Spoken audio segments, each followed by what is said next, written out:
રાજ પર ઘા થાય પણ લાજ પર ના થાય. ભારતીય જનતા પાર્ટીએ લાજ પર ઘા કર્યો છે. રામ મંદિરમાં ક્ષત્રિયો ક્યાં છે? રામાનંદ ટ્રસ્ટ ક્યાં છે?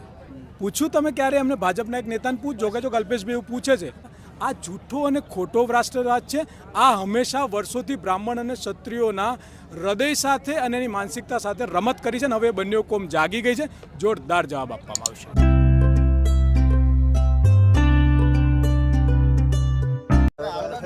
હા, શું નામ છે? ક્યાંથી આવ્યા છો?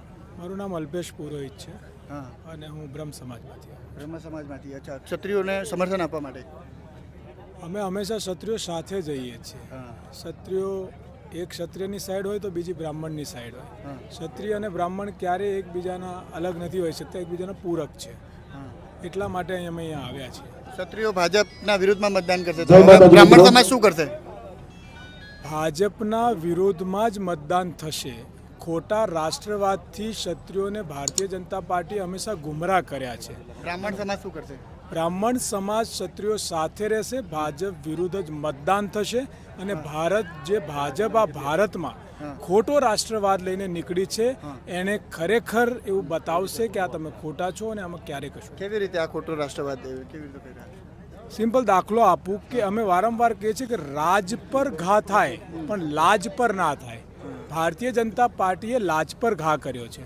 રાષ્ટ્રવાદની વાત કરે છે તો વેક્સિનેશનના 52.5 કરોડ રૂપિયા લઈ અને લોકોને મારી નાખવાની દવા આપે અને રાષ્ટ્રવાદ કહેવાય? 300 થી 250 કરોડ રૂપિયા ગાયોના કતલખાનામાંથી ફંડ લે એને રાષ્ટ્રવાદ કહેવાય? પાકિસ્તાનની કંપની જોડેથી ફંડ લે અને અહીં ભારત માતાનો નારો લગાવે અને રાષ્ટ્રવાદ કહેવાય? રામ મંદિરમાં ક્ષત્રિયો ક્યાં છે? રામાનંદ ટ્રસ્ટ ક્યાં છે? પૂછ્યું તમે ક્યારે એમને ભાજપના એક નેતાને પૂછજો કે જો કલ્પેશભાઈ એવું પૂછે છે કે ક્ષત્રિય જે છે એમના જે પિતૃ કહેવાય, જે ભગવાન કહેવાય રામ છે. રામાનંદ ટ્રસ્ટે એની સ્થાપના કરી હતી. રામાનંદ ટ્રસ્ટ સુપ્રીમ સુધી લડ્યું, શંકરાચાર્ય સુપ્રીમ સુધી લડ્યા. તો અત્યારે એનો વહીવટ કરોડો રૂપિયાનો એમને કેમ કર્યું? બીજી વસ્તુ, તમારી જન્મ તારીખ કહેશો મને? કહો તો. 1995. તમારી બર્થડે મારે ક્યારે મનાવવાની હોય? તમારા જન્મ તારીખે મનાવવાની હોય ને? તો 17 એપ્રિલે રામ ભગવાનનો જન્મદિવસ હતો. એની પહેલાં ચૂંટણી પ્રચાર માટે રામનો ઉપયોગ કર્યો એને રાષ્ટ્રવાદ કહેવાય? અરે ભાઈ, લોકોને મૂર્ખ બનાવે છે. અને મોદીજી હમણાં સંસદમાં એવું બોલ્યા હતા કે ક્ષત્રિયોને તો અંગ્રેજો અને એમની જોડે સારા રિશ્તા હતા. ગોડસે, ગોળવાડકર, સાવરકર ને હેડવાડકર આ ચારે આ બધા અંગ્રેજોના દલાલ હતા.